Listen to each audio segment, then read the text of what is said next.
رمضان مبارک۔ دیکھیں، ہر سال جیسے ہی یہ مبارک مہینہ آتا ہے نا تو اپنے ساتھ ایک بحث بھی لاتا ہے، وہی بحث جو ہماری مسجدوں سے لے کر سوشل میڈیا فیڈز تک ہر جگہ چھا جاتی ہے۔ آج ہم مفتی شمائل ندوی کے تجزیے کی روشنی میں یہ سمجھنے کی کوشش کریں گے کہ بھئی اس اختلاف سے اوپر اٹھ کر رمضان کی اصل روح کو کیسے پایا جائے۔ اور سوال بڑا سیدھا سا ہے، 8 رکعت تراویح یا 20؟ بس رمضان کا چاند نظر آنے کی دیر ہوتی ہے اور یہ سوال ہر طرف گونجنے لگتا ہے۔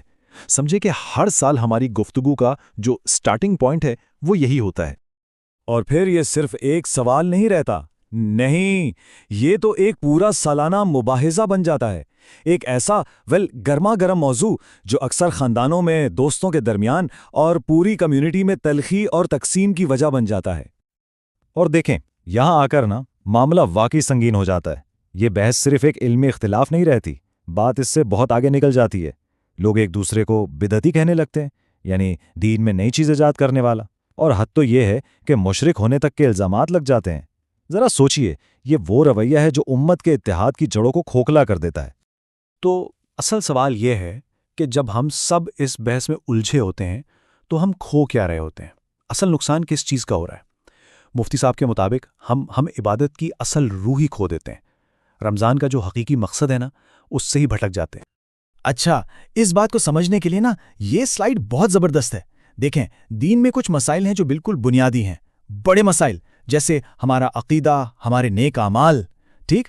اور پھر کچھ مسائل ہیں چھوٹے یعنی فروعی، جیسے تراویح کی رکعتوں کی تعداد۔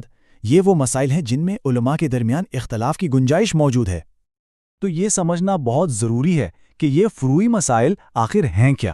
یوں سمجھیں کہ یہ وہ معاملات ہیں جو دین کی بنیاد نہیں ہیں، ان پر بڑے بڑے علماء نے الگ الگ رائے دی ہے، اور اہم بات یہ ہے کہ دونوں طرف کی آراء کے پیچھے قرآن اور سنت سے دلائل موجود ہیں، اسی لیے کسی ایک کو آپ حتمی طور پر غلط نہیں کہہ سکتے۔ اور یہ ہے اصل نقطہ، سب سے اہم بات۔ جنت اور جہنم کا فیصلہ اس بات پر نہیں ہونا کہ 8 رکعتیں پڑھیں یا 20، نہیں، فیصلہ تو اس پر ہوگا کہ عقیدہ کتنا پختہ تھا اور اعمال صالحہ کتنے تھے۔ تو ٹھیک ہے، مسئلہ تو سمجھ آ گیا کہ بحث اور جھگڑا ہے، لیکن پھر حل کیا ہے؟ مفتی صاحب اس کا ایک بہت ہی عملی اور سچ کہوں تو خوبصورت راستہ بتاتے ہیں۔ اصول بہت سادہ سا ہے، جس کی رائے پر بھی دل مطمئن ہے بس اس پر پورے یقین کے ساتھ عمل کیا جائے۔ اگر کوئی 8 رکعت پڑھتا ہے تو اسے 20 پڑھنے والوں کو پریشان نہیں کرنا چاہیے، اور اگر کوئی 20 پڑھتا ہے تو اسے 8 پڑھنے والوں کو گمراہ نہیں کہنا چاہیے۔ سیدھی سی بات ہے، باہمی احترام یہی کلید ہے۔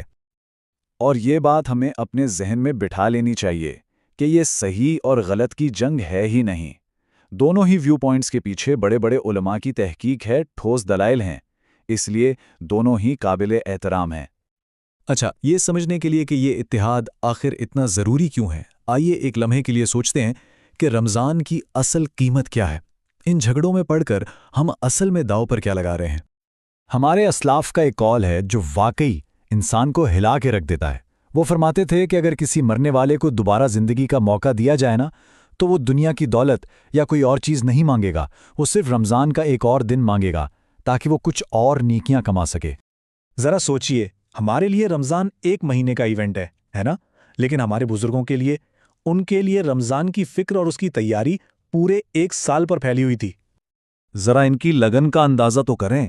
وہ رمضان سے 6 مہینے پہلے اللہ سے دعائیں کرنا شروع کر دیتے تھے کہ یا اللہ ہمیں رمضان تک پہنچا دے، اور پھر جب رمضان گزر جاتا تو اگلے 6 مہینے یہ دعا کرتے تھے کہ یا اللہ ہماری عبادتوں کو قبول فرما لے۔ ان کی پوری توجہ صرف اور صرف عبادت پر تھی، ان جھگڑوں پر نہیں۔ اور یہ کوئی 1-2 بزرگوں کا عمل نہیں تھا، نہیں، یہ طریقہ تھا صحابہ اکرام کا اور ان کے بعد آنے والی بہترین نسلوں کا۔ انہوں نے دین کو اس کی اصل روح کے ساتھ سمجھا تھا اور پھر اس پر عمل کر کے دکھایا۔